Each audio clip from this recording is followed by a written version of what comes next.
വിശുദ്ധ ലൂക്ക എഴുതിയ സുവിശേഷം 12-ാം അധ്യായം 1 മുതലുള്ള വാക്യങ്ങളിൽ ഒന്നും എന്നേക്കും മറഞ്ഞിരിക്കുകയില്ല എന്നും മറഞ്ഞിരിക്കുന്നതൊന്നും വെളിപ്പെടാതിരിക്കുകയില്ല എന്നും നമ്മെ ഓർമ്മപ്പെടുത്തുന്ന ഈശോനാഥനെയാണ് നാം കാണുക. ചിലപ്പോഴെങ്കിലും പലതരത്തിലുള്ള മുഖംമൂടികൾ ധരിക്കുന്നവരാണ് നാം ഓരോരുത്തരും. തികഞ്ഞവരായി കാണപ്പെടുവാൻ, നന്മമരമായി പരിഗണിക്കപ്പെടുവാൻ, അല്ല എങ്കിൽ നമ്മുടെ തന്നെ ബലഹീനതകളെ മറയ്ക്കുവാൻ.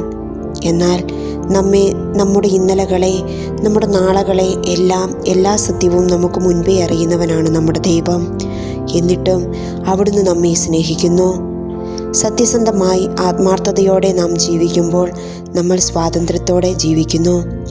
സുവിശേഷം നമ്മോട് ആവശ്യപ്പെടുന്നത് പ്രകടനം നടത്താനല്ല, മറിച്ച് ദൈവത്തിൻ്റെയും സഹോദരങ്ങളുടെയും മുൻപിൽ യഥാർത്ഥമായി ആത്മാർത്ഥതയോടെ ജീവിക്കുവാനാണ്. ഈശോ അതാണ് നമ്മിൽ നിന്നും ആഗ്രഹിക്കുന്നത്. ഈശോ നമ്മെ അനുഗ്രഹിക്കട്ടെ.